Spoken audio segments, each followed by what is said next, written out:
And welcome into the Marriage Talk podcast. Great to have you with us. Bill Hobson here, along with Jay and Laura LaFoon, and all the information about their ministry is available at jayandlaura.com. Here at the very outset, I'd like to invite you all to send us questions, suggestions, thoughts about what you'd like to see discussed on future episodes. As I said in last week's conversation, we can certainly come up with topics, but if there's something that's especially poignant and active and maybe troubling, or at least a challenge in your marriage, that's the kind of thing that probably will benefit other people because you're not alone, right? So please reach out to us either online at marriagetalk.org, on our Facebook page, or if you're watching us on the Marriage Talk YouTube channel, just put it in the comments there. And in a future episode, we will make sure and address your particular question or your suggestion. And so, Jay and Laura, last week, and I know people don't always listen in chronological order, but last week when we gathered to talk, we really focused on the idea of coaching for your marriage. And Laura introduced us to the idea of being able to do that remotely so that you don't always have to be in the same room. This week, we're focusing on one that would bring everybody into the same room, largely in churches, through a program that you folks have called Healthy Marriage, Healthy Church. So why don't you take us into what it looks like to do the show on the road, basically? Well, basically, what we're going to do a little backstory here, and we were for years doing conferences at destination hotels around the country, and in 2008, that changed dramatically. The economy was so bad that we pulled back and are just doing it in Mackinac Island. But our publisher at the time, Baker Publishing out of Grand Rapids, asked us to do a book tour, and their idea was for us to go to bookstores and sit and wait and for people to come, and we would sign books. And we're like, no one Right. knows us. Why are we going to do that? So our thought was we took our weekend retreat, we shrunk it into 90 minutes, Mm. music, comedy, biblical truth for couples, started taking that all over the country. And it was a huge hit. What churches would say to us is, what's next? This was great. This was a wonderful kickoff. This got us inspired. What's next? And so we began to develop curriculum and our coaching, and then some very specific activities for couples. And we would give the church a packet and say, we'd be happy to train your volunteers to do marriage ministry in the church. But back in the day, in 2008 and subsequent years, it was very analog. We could only work with a couple churches at a time because training had to be done live. Well, one of the really good things that came out of COVID, and I know you don't hear that phrase very often, but one of the very good things that came out of COVID was we took a look at our Healthy Marriage, Healthy Church program, and we said, how can we make this virtual? How can we make this so that any church in the country at any time can have a fully orbed, year-long marriage ministry supported by us, encouraged by us, trained by us, not because we're anything special, but the Lord has gifted us with 30 years of marriage ministry experience. And so let us take that experience and basically come to your church and be your church's marriage minister virtually, where we will train volunteers in your church to run a fully orbed marriage ministry. And the response that we're getting to that is incredible because it's super cost effective. You're not hiring full or even part-time staff.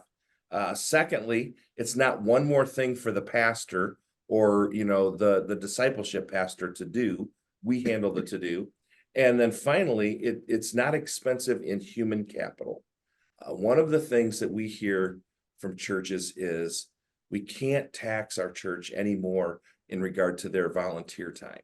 So we're very careful, very judicious with putting together simple yet profound programs in church throughout the year that allow volunteers to have simple, easy wins.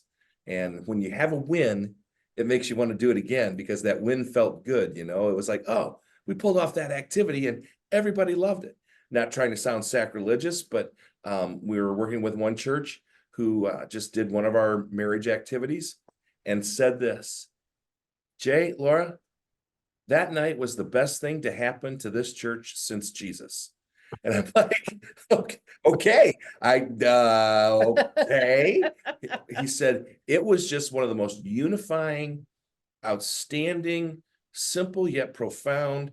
We laughed, we shed a little tear, and people were just walked away super encouraged that their marriage is important to our church. Hmm. And that's what we're wanting to help churches communicate to the marriages in their congregation, that marriage is important to the church. I'm friends with a number of pastors, as both of you are, and I hold them in the highest regard, the highest esteem. In fact, several years ago, I was quoted in a newspaper, and they inaccurately labeled me Reverend Hobson, and they really did. It was the Flint Journal, and I sent that clip to my mom in Florida. And she was angry at me that I had never told her of my ordination. She never she never contemplated that they just made a mistake. She just knew that I had left her out of the big ceremony.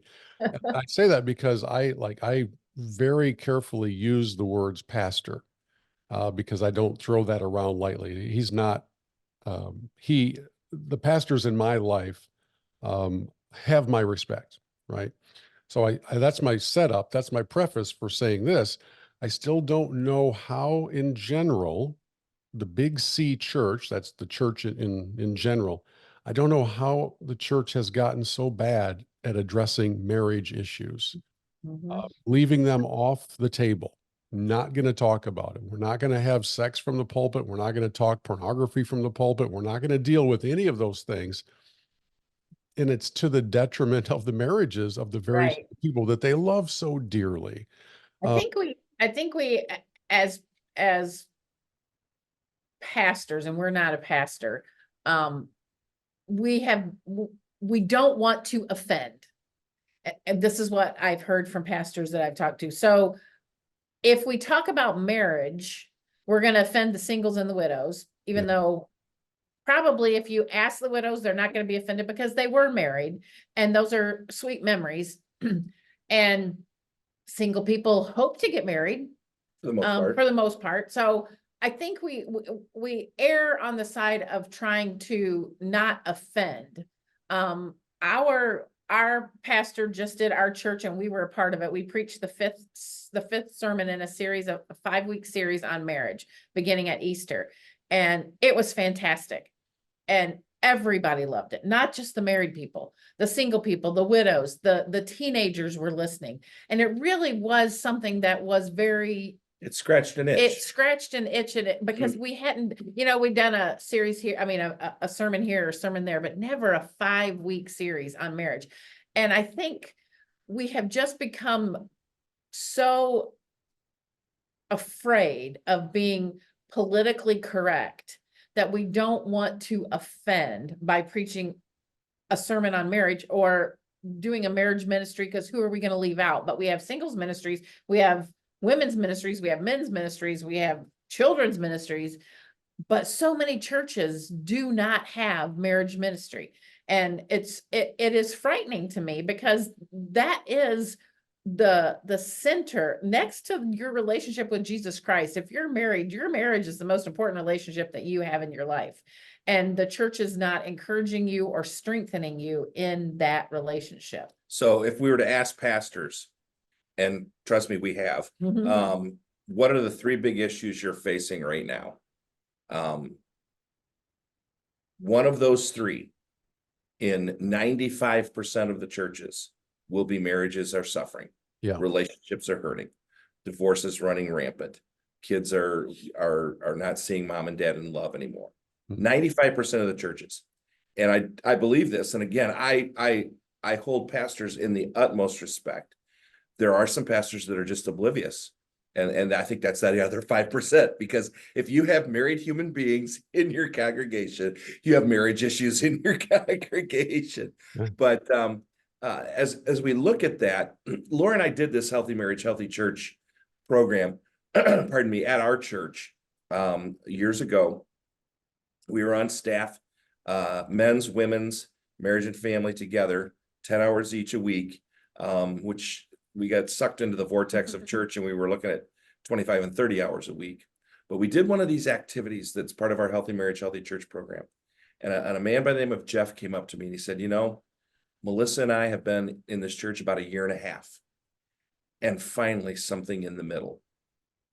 I was like, okay, explain. He said, well, in our church, we have small groups, which are way more intense than what Melissa and I are ready to get into.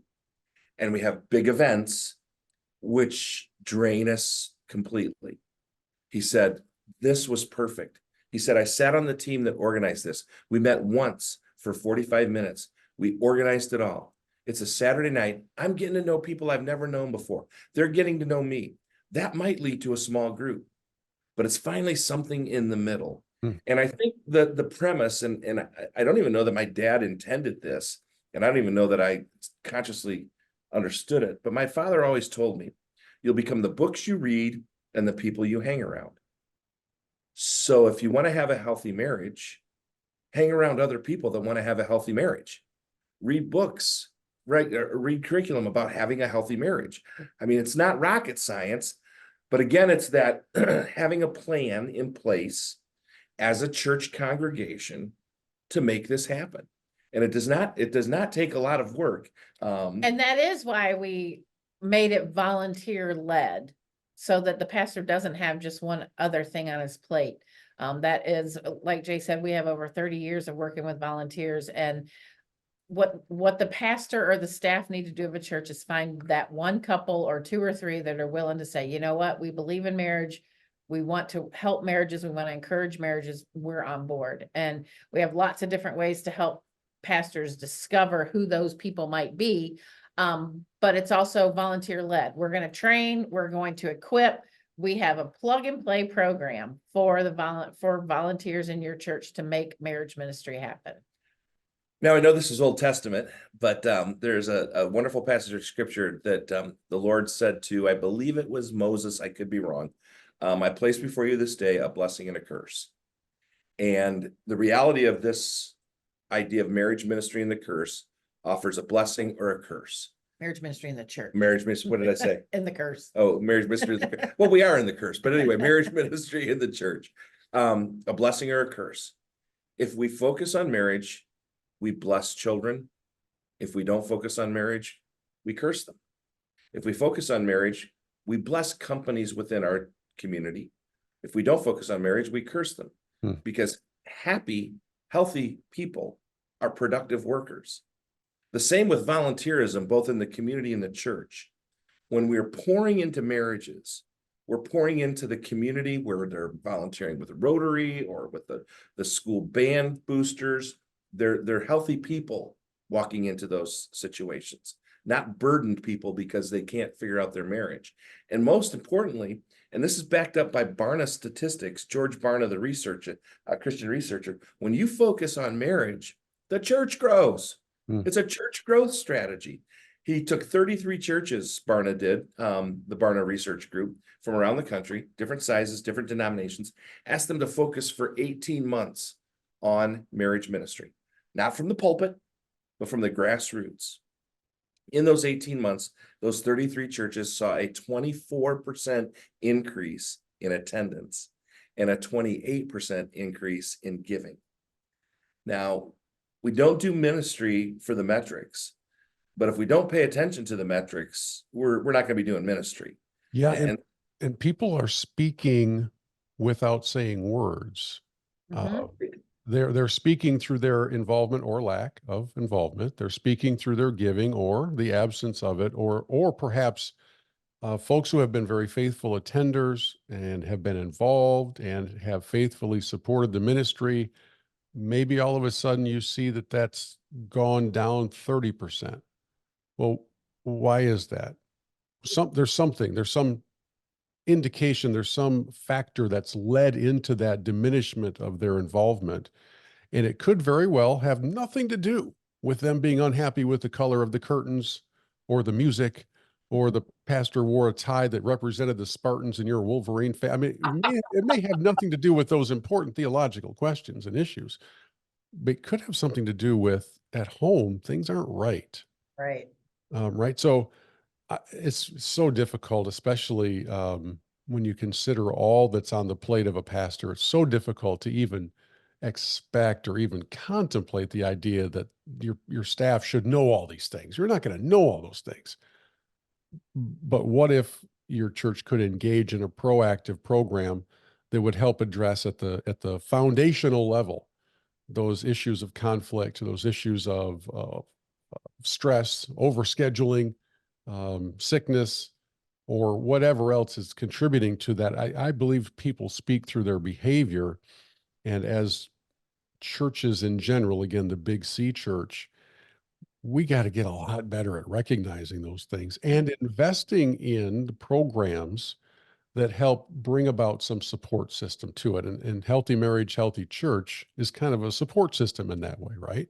It really is. And it's really plug and play. I mean, we have everything right online for when your church joins, you designate your lead couple. That lead couple gets a membership portal into our Healthy Marriage, Healthy Church member portal with all the resources, all the graphics. The activities are already spelled out. There's already a small group curriculum you can download. The training is done via video. All of that is right there online. And then every quarter, we do a Zoom roundtable with all of the lead couples across the country who are participating in Healthy Marriage, Healthy Church, so they can all learn from each other and support each other and encourage each other. And so it really is something that we believe is something that we're going to leave behind as we move forward. You know, we have a board member who has constantly asked us for the last 7 or 8 years, Jay and Laura, what's going to happen when you can't do ultimate date nights anymore, when you can't do celebrate your marriage anymore?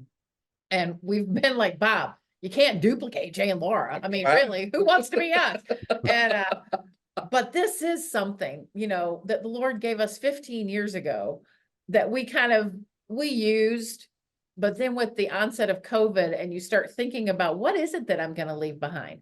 We really looked at each other and said, what we want to leave behind is churches who are investing in marriages, because that's what we've been about. And we really want to leave something behind. And if that's training volunteers, training church leaders, encouraging marriages to really be strengthened and be all that God wants you to be. I know it sounds like the army, be all you can be. But it really is a passion that we are putting out there to really say, you know, let's jump on board and let's strengthen marriages. And the secret sauce that we're offering is essentially, and I don't want this to sound arrogant, but access to us 24/7. That lead couple is going to have our emails, going to have our phone numbers. We will not answer 24/7 because I do need to sleep. But when you've got a question, when you've got a situation, when you've got a challenge, we're there again as your virtual marriage ministers to help that couple walk through this issue at the church. And again, what a relief for the pastoral staff to know that they don't have to deal with that we've got this lead couple that Jay and Laura are working with and training and equipping to handle the questions and the comments that might come from all this. So one of the pastors that we worked with, he put it this way. He said, I have hired a fractional staff person. Yeah. Fractional. What do you mean? He's like, I've hired someone who I've asked to come in and preach 4 times a year, and I'm going to pay them to come preach 4 times a year. Now, these aren't the 4 weeks that I'm off on vacation. These are 4 weeks where I sit with the congregation and I learn with the congregation. And I'm like, that's brilliant. That is because you have an opportunity. You know, you hire a fractional staff person like your CPA or like your church's lawyer. These are people who aren't on staff, but you have access to them and their expertise on a daily basis if you need it. And that's what we're working with the Healthy Marriage, Healthy Church initiative. So let's take it to the closing step here for anybody who's listening and says, I want to tell my pastor about this, or maybe the pastor is listening. Where do they get started, and what's the sign-up process look like? Again, jayandlaura.com. We have a little tab up there that says Healthy Marriage, Healthy Church, and it will take you right to the Healthy Marriage, Healthy Church website, which we do have. So if you can remember Healthy Marriage, Healthy Church, you can go straight there. But you could go through jayandlaura.com. It will give you all the information. There's videos you can watch. There's things that you can read, things you can give to your pastor. And then there is a button that says, let's start a conversation. And you just schedule a Zoom call with Jay and I, where we talk you through, mostly Jay, where we just discuss what this might look like for your church and discover, we actually have 3 tiers that are available for Healthy Marriage, Healthy Church. And so really discovering which one of those tiers is best for your church and your congregation. Okay, folks, jayandlaura.com. And that link is also, of course, in the notes to the podcast, whether you're listening or watching us on the YouTube channel. And I would just invite you to take a proactive step and introduce your church to this concept and see where it goes from there. Now, if it's like some interactions you'll have with a very busy church staff, you may have to remind them a couple of times, but perhaps you would be that driver, that lead couple that helps make this happen. And also a reminder that we would love to hear from you with your thoughts, comments, and questions, suggestions for future conversations here on Marriage Talk. So you can get us on the Marriage Talk Facebook page. You can go right to the YouTube channel and leave a comment, or you can email us right through the website at marriagetalk.org. We would like to shape future episodes of the podcast around the things that are most pressing in your life. So please reach out to us and let us know how we can best help you through addressing specific topics on future episodes. Thank you for listening. Have a great week. We'll talk to you next time on Marriage Talk.